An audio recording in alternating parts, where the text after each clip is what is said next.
Ngayon po, ay ang ating pong topic ay, yan po. Okay, kanina, meron 3 paragraphs si Brad Jojo, natapos niya in a very, very short time. So ito, meron tayong 4 na topic.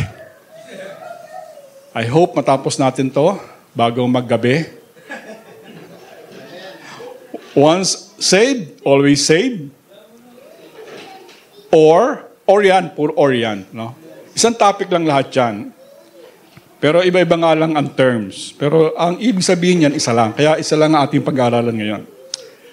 Or eternal security, preservation of the saints, at saka perseverance of the saints. Okay. Pero meron ding konting kaibahan yan. Yung unang 3, once saved, always saved, yung eternal security, preservation of the saints, yan lahat ay kilos ng Diyos. Tulad kanina sa sanctification, di ba? Yung initial, yung position ng sanctified person, kilos ng Diyos yun. Walang tao. Ganon din dito, ang kaligtasan natin, kapag kayo niligtas, minsan, meron kang eternal security, and God will preserve you. Kaya ano yung kaibahan yung preservation of the saints saka yung perseverance of the saints? Siguro kasi parehong no? Parehong sounds like. Okay, so kanina nung kumakain tayo, kung gusto kong magbigay ng illustration Kanina nung kumakain tayo, tingnan meron bang dito? Meron bang pickles or salad or something? Wala akong nakita Ang nakita ko lang yung bagoong. Ang bagoong ay preserve yun, di ba? Ang common yon ay shrimps, yung maliliit, no? Tapos asin. Yun ang basic nun, asin. Pagka yan ay nanggaling sa Korean store, lalagyan na lang kung ano yan. Tapos mas mahal na. Di ba? Ngayon, ito lang introduction, yung hipon na nilagay dun sa asin, para sa may preserve, ano ba ginagawa ng hipon doon? Pinupunas niya ba yung asin sa katawan niya? Ganon. Para ma-preserve ako. Walang ginagawa yung hipon. Nape-preserve siya kasi submerged siya doon sa asin. Ganon din ang preservation o pag-iingat ng Diyos sa kaligtasan natin. Wala tayong gagawin. Iingatan ng Diyos yan. Okay? Pero itong perseverance of the saints, that's different. Ito yung pagpapanatili ng kaligtasan ng mga santo. Dalawa na yan, Diyos at tao. Okay? Kasi pag sinabing persevere, ano yun? Merong pagkilos. Di ba? Meron kang dapat mindset. Meron kang dapat iniingatan. Meron kang babantayan. At yun, sa biyaya din ng Diyos yun, hindi sa yung sariling lakas. Pero, bilang isang tao, we need to be aware of that. Okay? Although, ligtas na nga tayo, meron tayong eternal security, ang isang tao na nanampalataya sa Panginoong Jesucristo, ay meron niyang kaligtasan yan, secure yan. Pero, merong sa perseverance of the saints, yung pagpanatili natin bilang isang mga santo, we need to be mindful of this. Kasi marami dito ang since meron ng a little bit participation, yung tao, medyo nakakalimutan nila. Ligtas ba ako? Yun ang ating titignan ngayon. Kaya ang tanong talaga is, ito yung sa lesson natin. Can a true believer lose his salvation? Okay? By the way, tinanong ko muna to doon sa in charge sa Sunday School, kay Brad Louie. Brad Louie, sabi ko, nagtuturo ako ni Pastor doon sa eternal security. Alam ko nasa nasa 1689 to Baka magdoble kami ng teacher. Sino ba magtuturo nito? Wala pa daw. So, safe ako. Okay? So, good. Kung di naman, kung meron, sabihin ko, kasi na magturo sana ngayon. Galing ni Brad Louie So, ang tanong is, can a true believer lose his salvation? Ang totoo bang mananampalataya ay pwedeng mawala ang kaligtasan? Dalawa lamang dalawa lamang sa Christendom, sa Christendom, sa kabuuan ng Christianity. Dalawang grupo lang yan.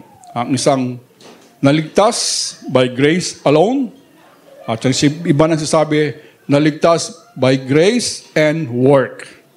So dalawa lang, nahahati yan. No?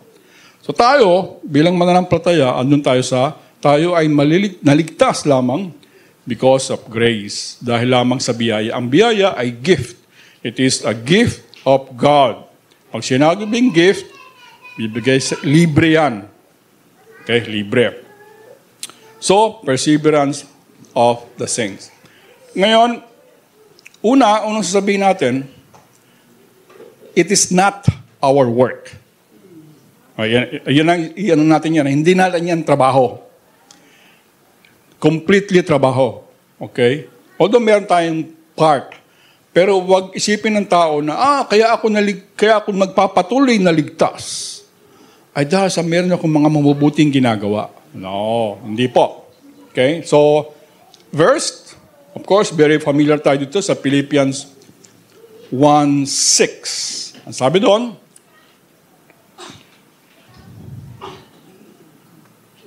sabi ni Pastor kanina, maglalagay siya dito ng isang, ano yan?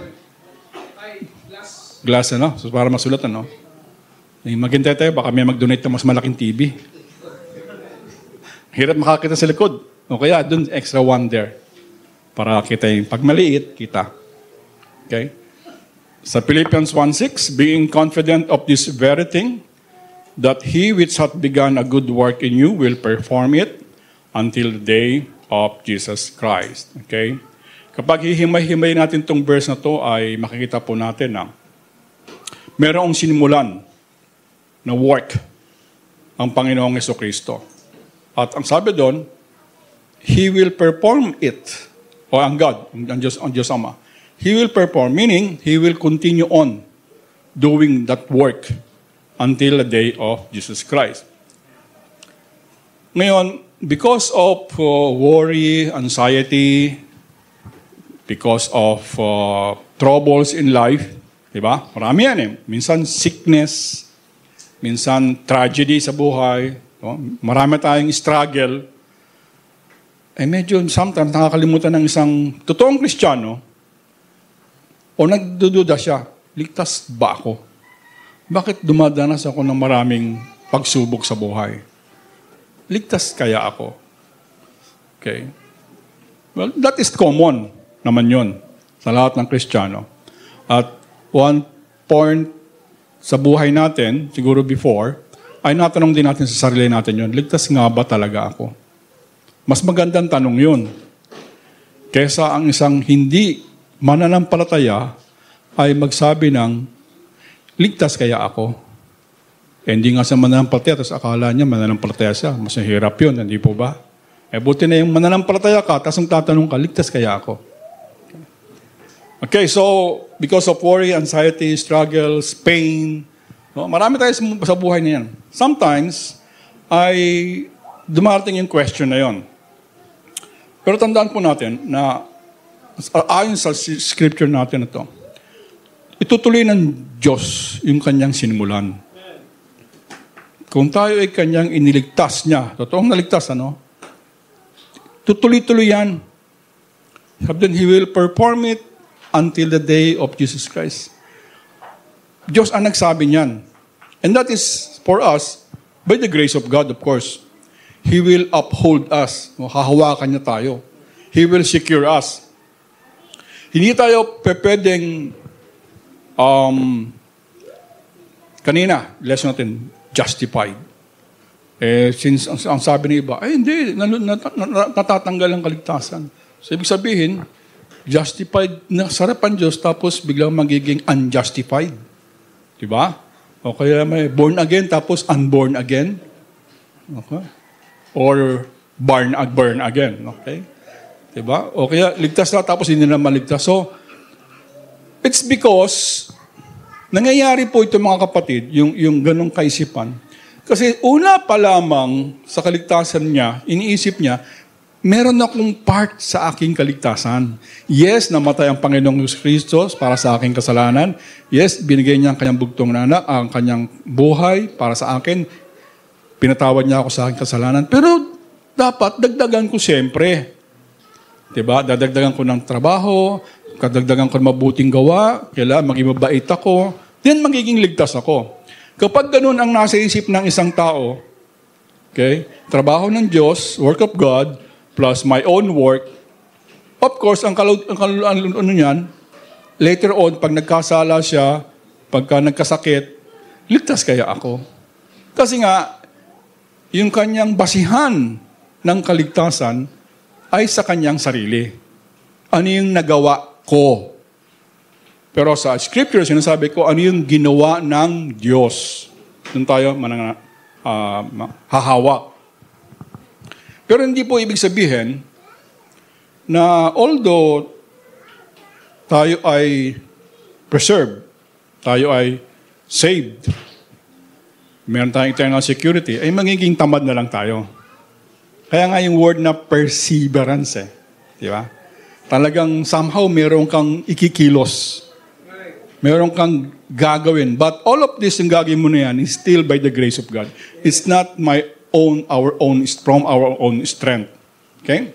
So we need to be on our toes. Palagi may action. Okay. So because of this verse ng Philippians 1:6, nasasabi natin, God will cause us to persevere by His power until the end. Okay, diba? From the verse of Philippians 1:6. Diyos ang gagawa ng paraan. Hindi ang tao. Hindi yung isip natin, hindi yung intention ko, hindi yung nagawa ko na ang magme-maintain ng aking kaligtasan. But it is still God, yung kanyang kapangyarihan. But of course, by experience, alam natin, may panahon na tayo ay bumabagsak. Okay, may panahon na yun. It's a common occurrence sa isang Kristiyano. Wala pa akong nakitang isang Kristiyano na nagsabi na, hindi ako bumabagsak sa aking maturity. Kaya sabi niya, ako ay talagang mature na. Anong sabi ng Scripture? Pag sinabi mong mature ka na, baby ka uli.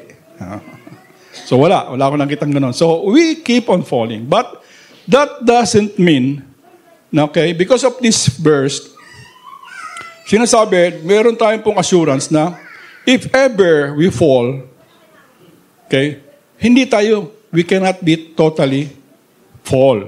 Hindi tayo todo-todong mababagsak. Okay? Hindi natin pwedeng because of sin ay matatanggal yung ating kaligtasan. Okay? Kasi Diyos ang naggumawa ng kaligtasan natin . Tayo, nagkakasala tayo, at hindi yung kasalanan na yun nagawa natin ang magtatanggal sa atin sa kaligtasan. Kasi nga, kung ganun ang nasa isip ng isang tao, nagawa ng kasalanan, kaya nawala yung kaligtasan, ilang kasalanan ang kailangan mong gawin para masabi mo na, hindi na naman ako ligtas. Diba? It's impossible.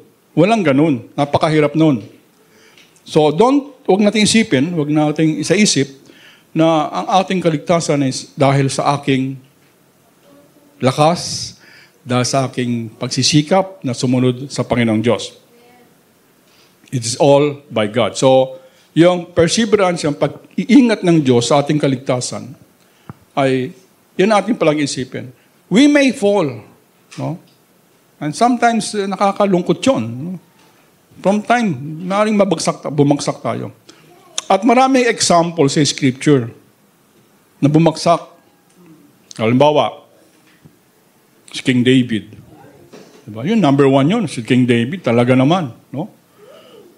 From childhood, from teens, talaga iningatan siya ng Diyos hanggang siya maging hari. And yet, he fall. Bumagsak siya. No?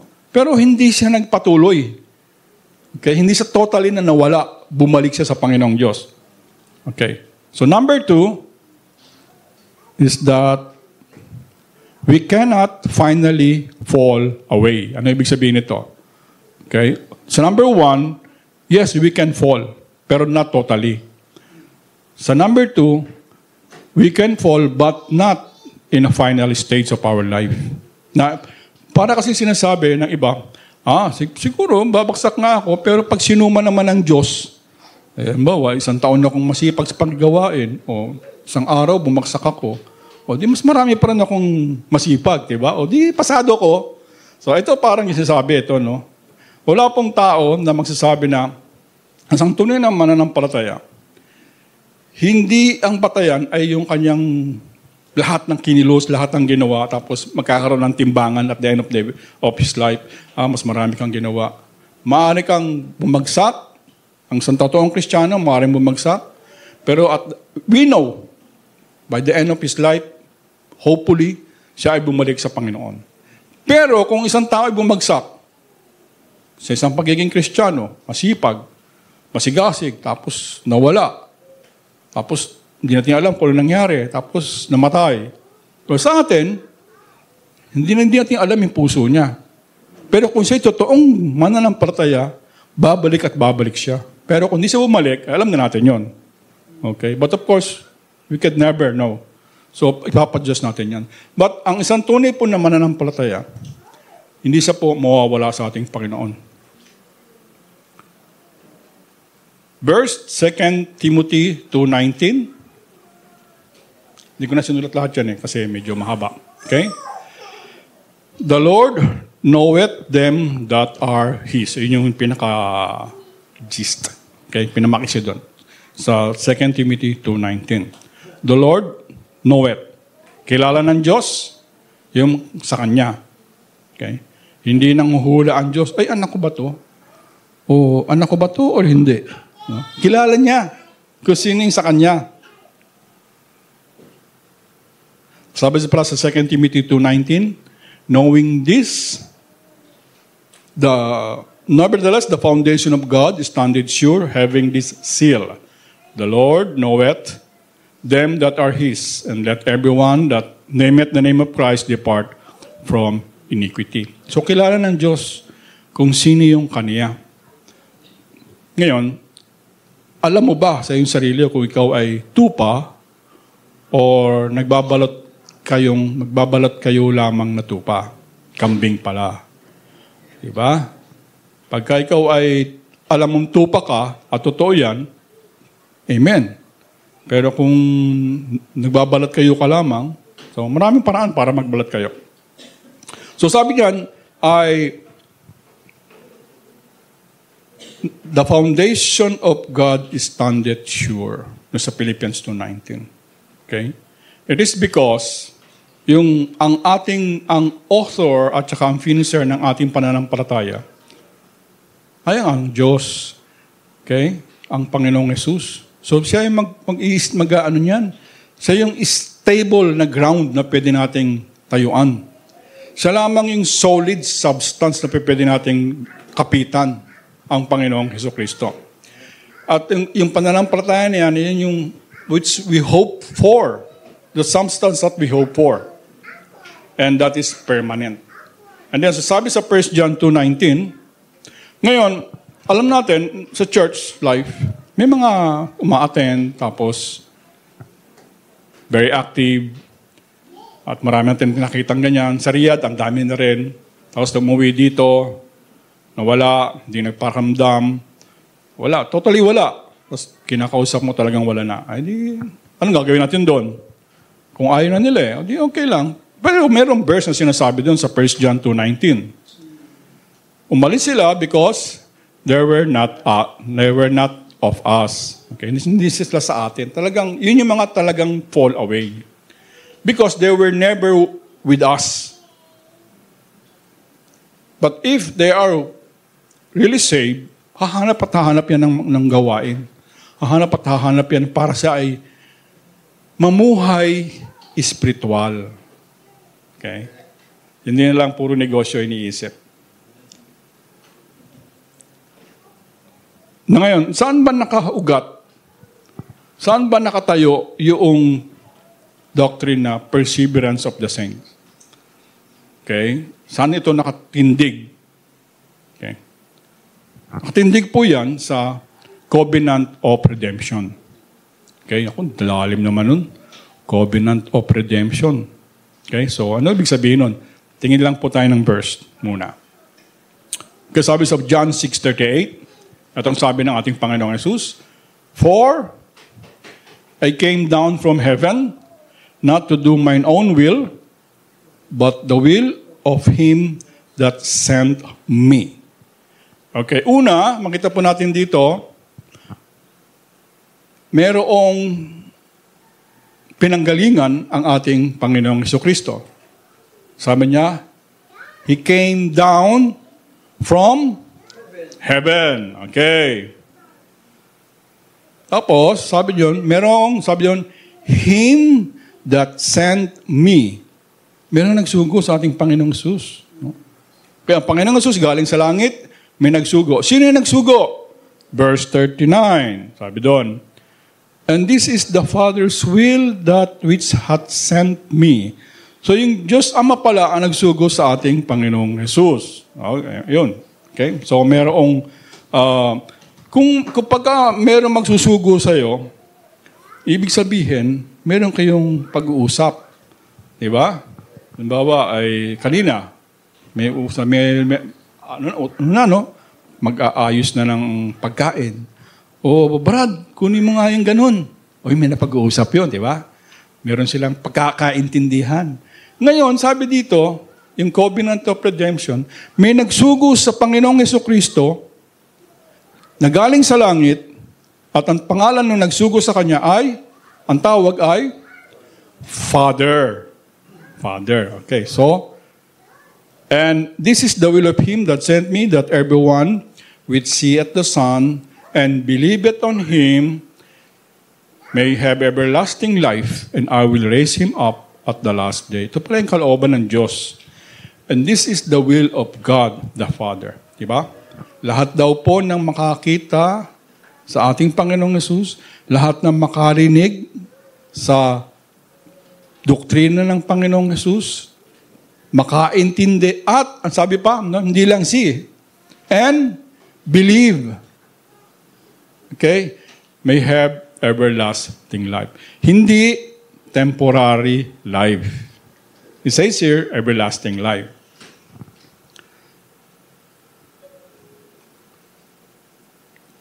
Ngayon, dun sa, ang ating Panginoong Yesus ay nagkaroon siya ng active obedience. Yung active obedience niya kasi, ibig sabihin nun, sinunod niya yung mga laws. At meron din tinatawag na passive obedience, which is kalooban ng Diyos na siya ay mamatay by the cross. Pero hindi siya nag-volunteer na, sige, pako niyo na ako. No? Wala siyang ginawa, pero natupad yung kalooban ng Diyos sa kanyang obedience. Hindi din siya nagpakamatay. Hindi siya martir. Ginawa lang niya yung kalooban ng Diyos ayon sa takda ng Diyos. At siya ay talagang dumako doon sa pagkapako sa krus. So, obedience kanya. Ngayon, kailan nangyari itong sabi na I sent you down? The Son has been sent down from heaven by the Father. Kailan nangyari? Revelations 13:8. Sabi doon. Okay? So, kailan yung covenant na to? Kailan yung pag-uusap? Kailan yung kasunduan? Nagkasundo sila sa langit. Panginoon, ang Diyos Ama, at ang Diyos Anak, isisend kita ha, anak, sa lupa. At tapos, kung sino ang maninampalaya sa iyo, ililigtas ko, sabi niya. So, kailan nangyari yon? Sa Revelations 13:8. Pakibasa, wala dyan. Brad, okay. Revelations 13:8. And all that dwell upon the earth shall worship him, whose names are not written in the book of life of the Lamb slain from the foundation of the world.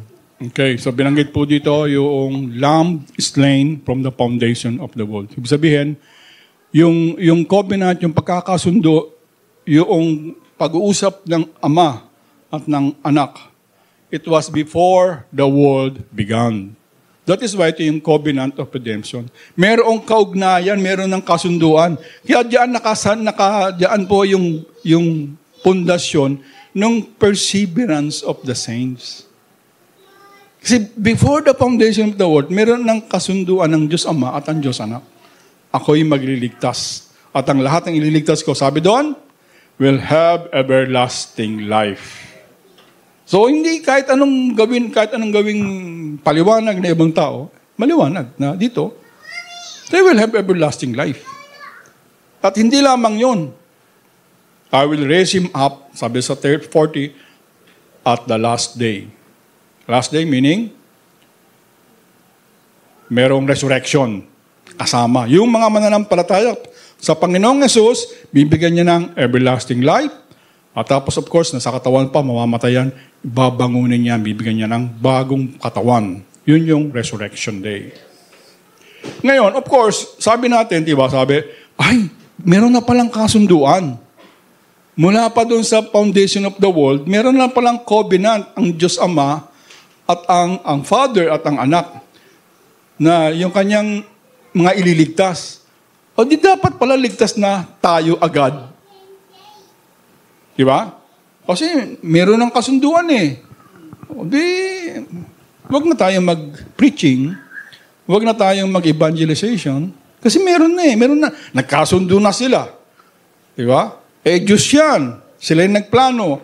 Dapat meron ng, dapat automatic na yung kaligtasan. Automatic ba yung kaligtasan natin? Hindi, di ba? May process din. Okay, saan makikita yon? So Romans chapter 8, 29, 30, Brad James. Ito yung of order ng kaligtasan.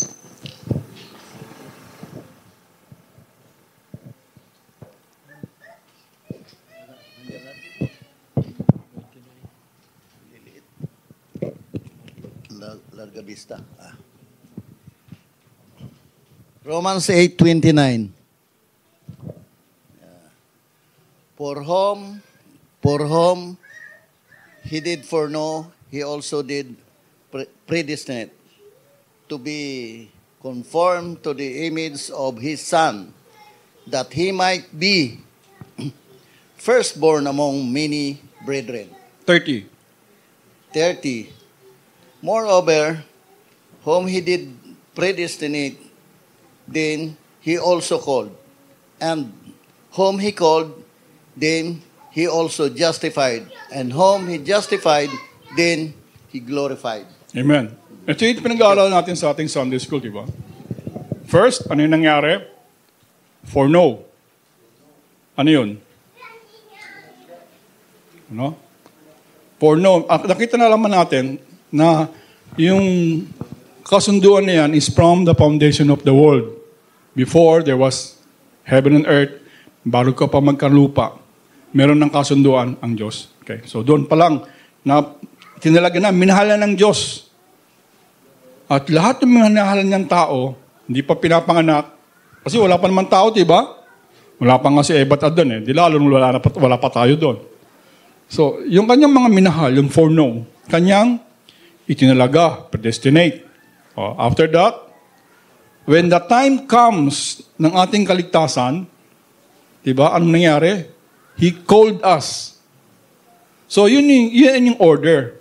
Hindi automatic na naliligtas or porket nagplano ang Diyos from eternity past na magkakaroon ng mga saved persons. Automatic.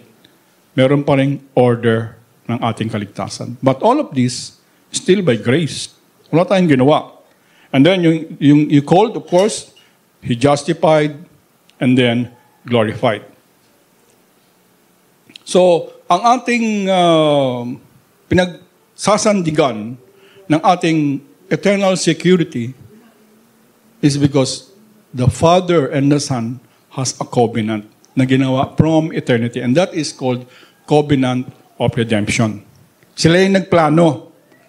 Sila din yung gumawa. Sila din yung nag-action. Kaya tayo mayroong eternal security. Next po ay, ano kaya pwede nating sandigang reason ng ating perseverance? Okay? Of course, because God is immutable. Okay. Ano yung ibig sabihin ng immutable? I need answer. Immutable. Yes, Brad RR. Hindi po nagbabago. Hindi nagbabago. Okay, cannot change. God cannot change. Okay? God cannot change. Kung ano yung plano niya, kung ano yung balak niya, kung ano yung decree niya, tinakda niya, hindi magbabago. Okay, there are some verses here. Okay? Okay, Malakay 3:6. Pagbasahin nga natin yung ating mga ladies na visitors. Sige nga, please. Bigyan nyo ng microphone. Ayan. Tatlo yan, no? Tama. Tige-tige sa sila. Apat. Meron pang isa mamaya. Sige nga, bigyan nyo ng mic. Yung first, yung nakapula. Ayan ito naman, eh. Basa ba? Ano nga palang name niya? Kat po. Kat. Teacher Kat. Tama ba? Teacher Kat, okay.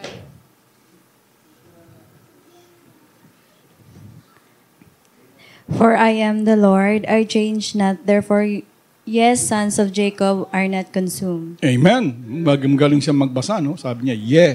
Teacher, eh, no? Okay, amen. I am the Lord. I change not. Yun ang katayuan. Kaya tayo meron ng plano. From the foundation of the world. Bago pa ilalang ang langit at lupa, ang ama at ang anak, nagkasundo, maplano na sila na magligtas. Pero ang tanong doon, kaya nilang itupad-tupadin yun? Ito yung verse. Yes. Baka magbago. Sabi, hindi. Sabi, I am the Lord, I change not. Therefore, ye, sons of Jacob, are not consumed. Bakit importante dito yung sinabing, ye, sons of Jacob, are not consumed? Kanina lang, yung doon sa ating preaching, diba? Yung nangyari doon kay Moses. Dahil sa katigasan ng ulo ng mga anak ni Jacob. No? Kumakain na nasa pakasarap ng mga pagkain. Na-miss lang nila yung kabsa. Or biryani. Like roasted sa Egypt. Sabi niya, balik kami doon. Kaya nagtimpi siya. No? Hindi nakapagtimpi si Moses. Kaya sabi pa, diba? Sinabi pa kanina sa preaching, gugunawin ko na sila. Sabi ni Moses, huwag, Panginoon. So sabi kaya sa ito, therefore, you sons of Jacob are not consumed. Because may pangako ang Panginoong Diyos sa bansang Israel.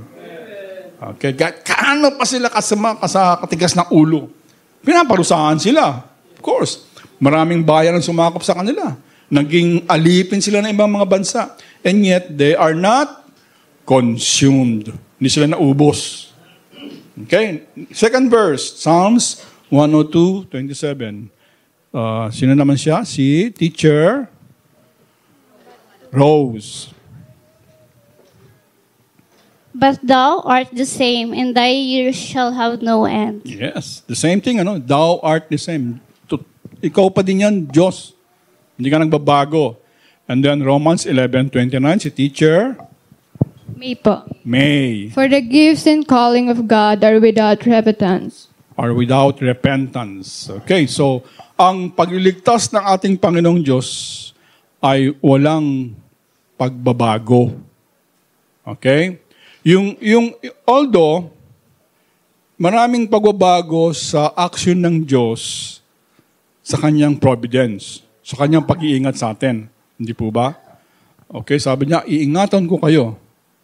Pero minsan, hindi naman lahat iniingatan eh. Merong na-aksidente, merong nagkakasakit, may namamatay. No? So, iba-iba. Pero pag pinag-usapan natin yung spiritual na gifts of God, that does not change. Pero yung dealing niya sa tao, yan, nagbabago talaga yan. Okay. Sumubay ka eh. Di pa parusahan ka. Although binigyan kanya ng magandang buhay, pero dahil sa ikaw ay may ginawang kasalanan, may parusa yan. So yung free grace ng ating Panginoong Hesus, yung biyaya niyang pagliligtas, hindi po nagbabago yan. Okay? So yan yung reason kung bakit may perseverance. Because God is immutable. So, hindi lamang sila nagplano from the eternity. na sila magliligtas, mapanghahawakan natin yun because God is immutable. He is the same. Continue. Yesterday, today, and forevermore. Okay. Now, sa ating mga mananampalataya, paano natin makikita yung perseverance of God sa ating kaligtasan? Paano natin makikita yung nananatili tayo doon sa sphere of salvation? Na hindi tayo nahihiwalay, na hindi tayo nagpo-fall off, na hindi tayo natitisod. Okay? Maraming bagay. Ito ay mga ilang bagay lang ito. Of course, because we have this. We have the fruit of the Spirit. Okay? The fruit of the Spirit is love, joy, peace, long-suffering, good gentleness, goodness, faith, meekness, temperance. Kanina preaching. Against such there is no law. Okay? So, sa ating buhay Kristiyano, no, malalaman na tayo ay iniingatan ng Diyos because of the fruit of the Spirit. Nagpapatuloy yan. Tulad halimbawa, yung temperance. Okay? Paano mo masusubukan ng temperance? Of course, paano mo masusubukan yung meekness? Paano mo masusubukan yung long-suffering? Dapat may trials. Di ba? Kasi kung walang trials, hindi mo masusubukan talaga, ako ba ay long-suffering? Ako ba ay mayroong meekness? Ako ba ay mayroong gentleness? Ako ba ay mayroong temperance? Kailangan may pagsubok yan. At isa yan sa mga nagpapatunay na ikaw ay iniingatan ng Diyos. Kasi kung hindi, kung ikaw ay anak ng dyablo, walang pakialam sa iyo. Gawin mo na lahat ang gusto mong gawin. Magkasala ka na magkasala. Malunod ka sa kasalanan, matutuwa pa ang dyablo. Pero pag tayo ay isang tunay na mananampalataya, merong babagabag sa iyo. Okay? Yun nga, spirit can be grieved. Ano yung grieved? Nadalamhati, nalulungkot ang banal na espiritu. And then, also, if you are a prayerful person, I hope we are, we pray diligently, we pray with confidence, because ang banal na espiritu ang tumutulong sa atin sa panalangin. Di ba? So when we pray with our soul, with our heart, bigay natin lahat sa Panginoong Diyos, no? At sasagutin niya tayo dyan. Pero if we don't see, we don't experience the fruit of the Spirit, we don't feel compelled to pray, maybe because we are not saved. See? Meron mga proof, mapatunayan mo na ikaw ay iniingatan ng Diyos because of these things. And then, of course, the fourth one is that the Spirit of God illuminates us. How does the Spirit of God illuminate us? Ano yung sabihin ng illuminate?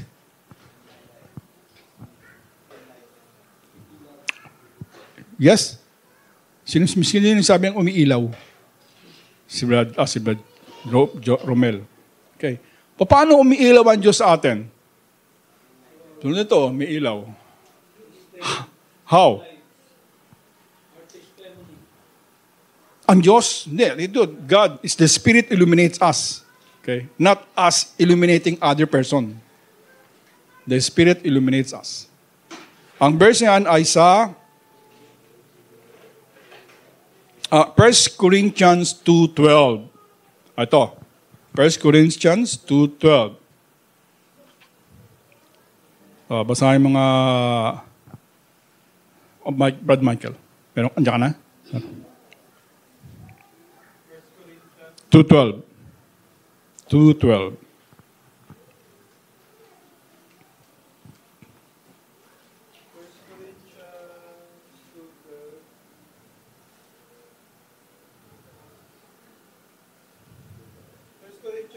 Meron pa pala ng pang-apat. Sige, mamaya. Thank you. Sige, Brad. Ikaw muna.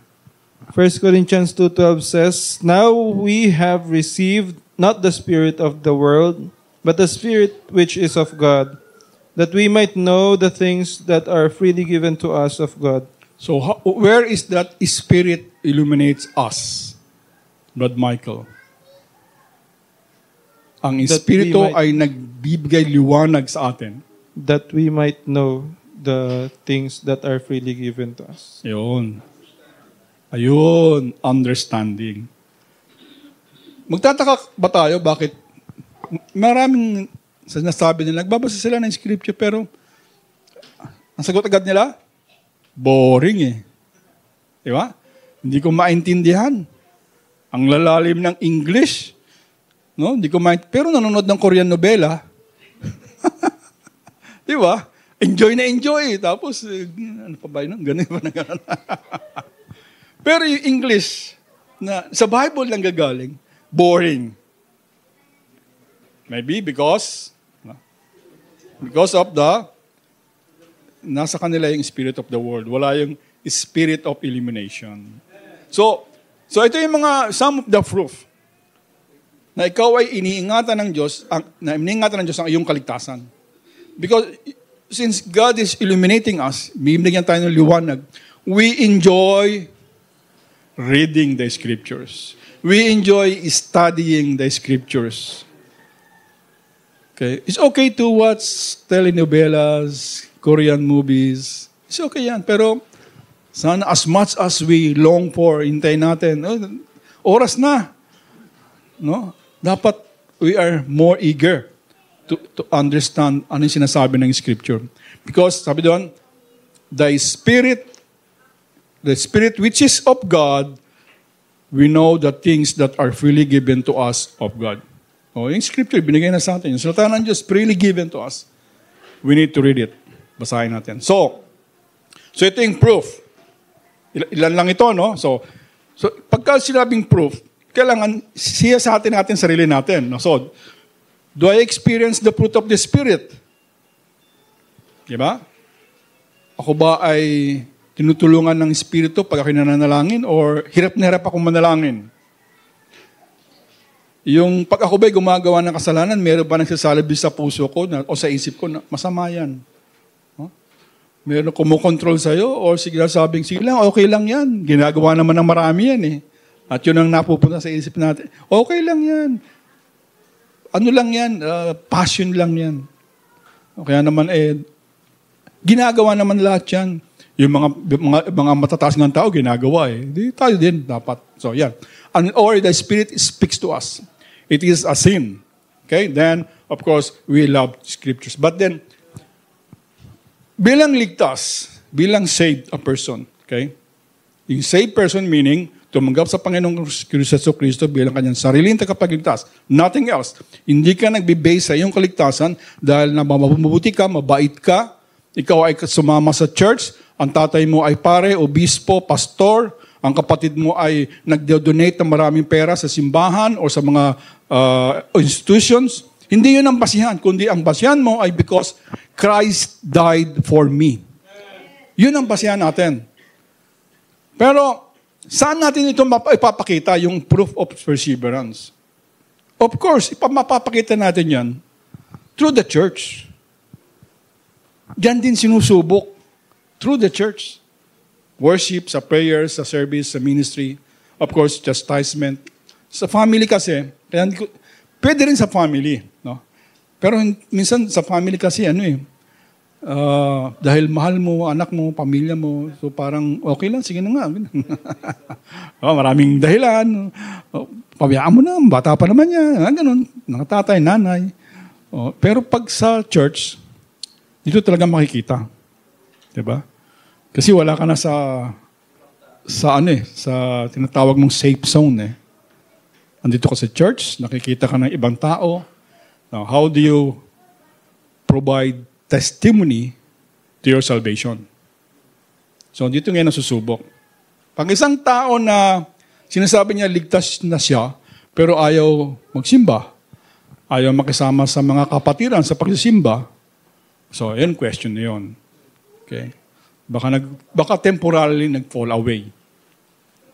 Kaya balik natin.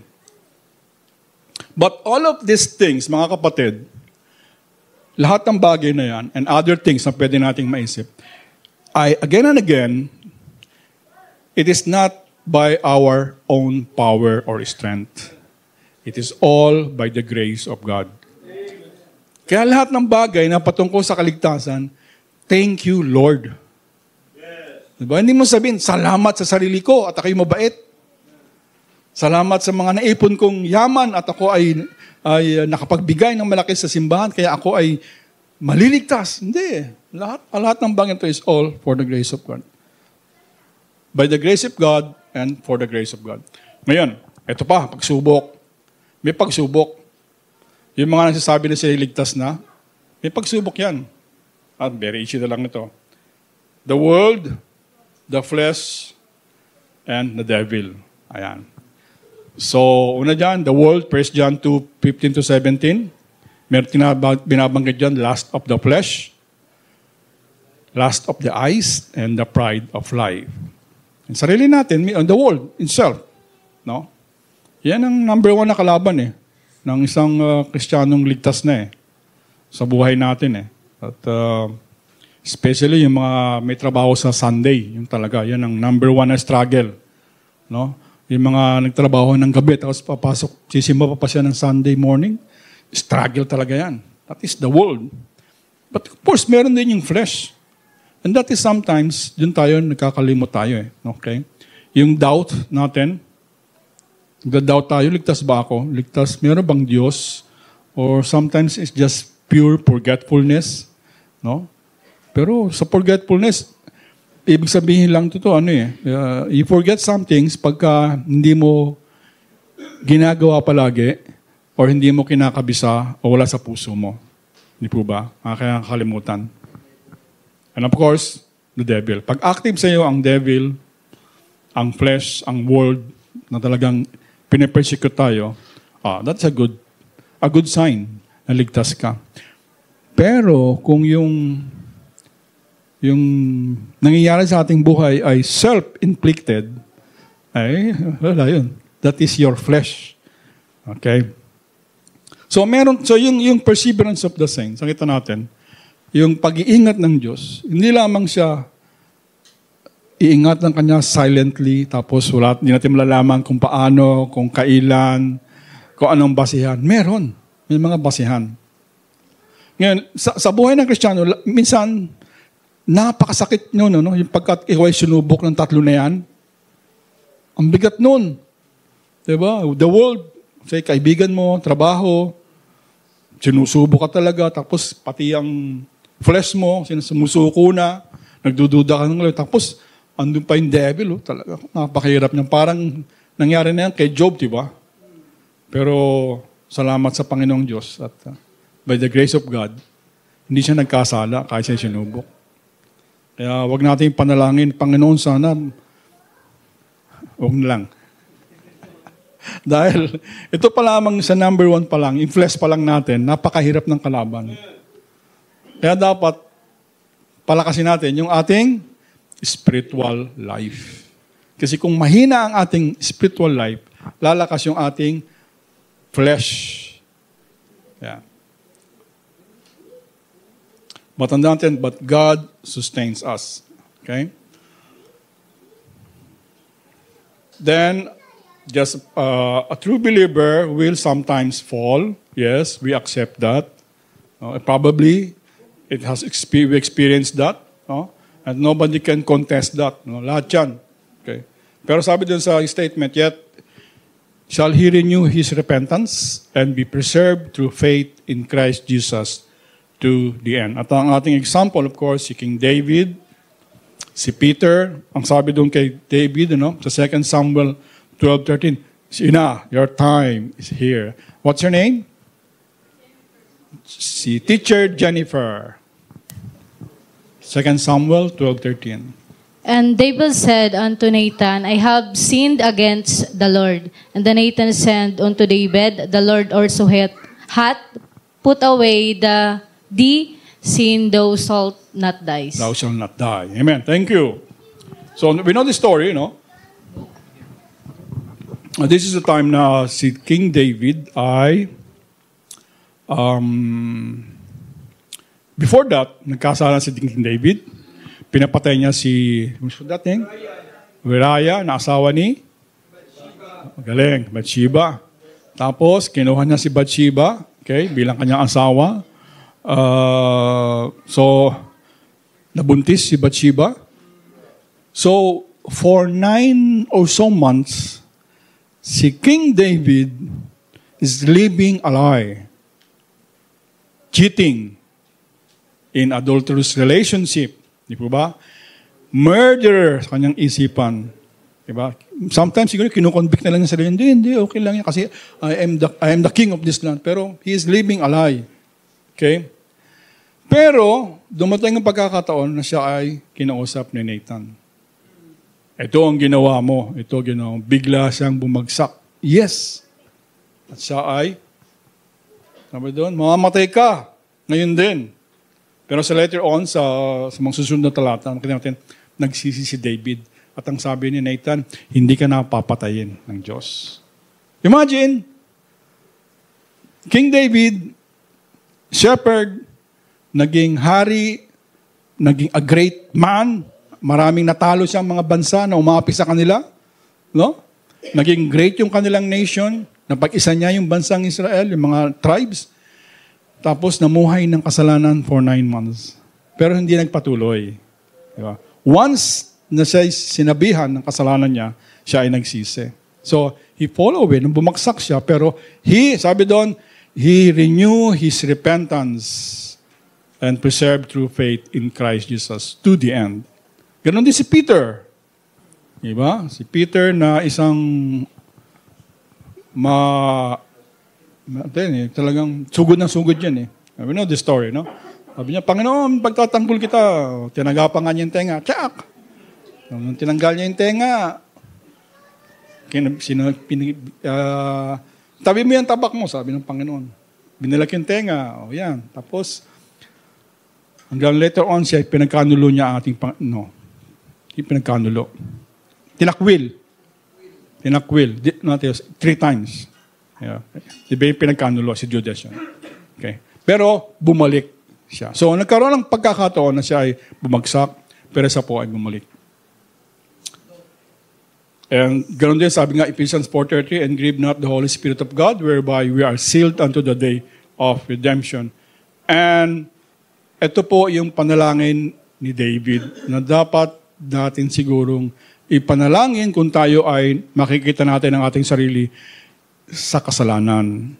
Okay? After na tayo po ay magsisi sa ating kasalanan, ipanalangin natin, restore unto me the joy of thy salvation and uphold me with thy free spirit. Last 2 verses, sabi ng ating Panginoong Jesus, ito na eternal security. No? And I give unto them eternal life, and they shall never perish, neither shall any man pluck them out of my hand. Okay? Pang-illustrate natin to, ang binibigay ng ating Panginoong Jesus ay eternal life. Meron pa bang ibang binibigay ang Diyos? Dito sinasabi, wala na. It's eternal life. Hindi conditional eternal life. Hindi losing eternal life. Hindi eternal life. The word eternal itself, ibig sabihin niya, walang katapusan yan. Walang pagbabago. At buhay na walang hanggan. At binigyan pa ng emphasis ng Panginoon natin dito. And they shall never perish. Neither shall any man pluck them out of my hand. So, yung mga ligtas, siya ay hawak ng ating Panginoong Hesus. Hindi yung taong ligtas ang nakahawak sa kamay ng Panginoong Hesukristo. Okay. Pag tayo ang humawak sa kamay ng ating Panginoong Hesukristo, mahuhulog tayo. Yun yung mga sinasabi nila na nawawala yung kanilang kaligtasan. Kasi sa tingin nila, sa isip nila, humahawak ako sa Panginoong Hesus eh. Kaya pag kami kasalanan, may doubt, may problem, ay nakabitaw na naman ako. Hindi lang yun. Sabi sa 29, my Father, which is nakita natin kanina, na before the foundation of the world, nagkaroon na sila ng kasunduan ng anak. No? Ito pala yun, kasunduan na lang. Bahagi ng kasunduan. My Father, which gave them to me, is greater than all, and no man is able to pluck them out of my Father's hand. So, hindi lamang anak, Panginoong Jesucristo ang humahawak sa kaligtasan ng mga tao, ng kanyang mga anak, kundi pati ang Ama. So, dalawa ang humahawak ng ating kaligtasan, ang Ama at ang anak. So, sino pa makapaghiwalay sa atin, sa Panginoong, sa ating kaligtasan? Sabi nga doon neither shall any man pluck them out of my hand. Walang makakapagtanggal. Yan po yung eternal security. But don't be fooled. Huwag po tayong tayong makontento na, I have eternal life. It's better to be sure.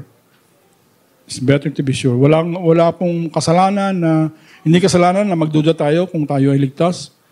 Okay? That's good. Pag nagduda ka, then just go into Christ. Believe on His work. Believe na siya lamang ang tagapagligtas. Okay? And make sure na you have believed in your heart talaga. And then you will be saved. And hopefully, by God's grace, you will grow also unto sanctification. Okay, so yan po ang ating short lesson sa oras na to. At so once saved, always saved. So pag may nagtanong, bigyan nyo ang God, John 10:28-29. Dito pa lamang sa verses na to, sure na sure tayo. Okay? So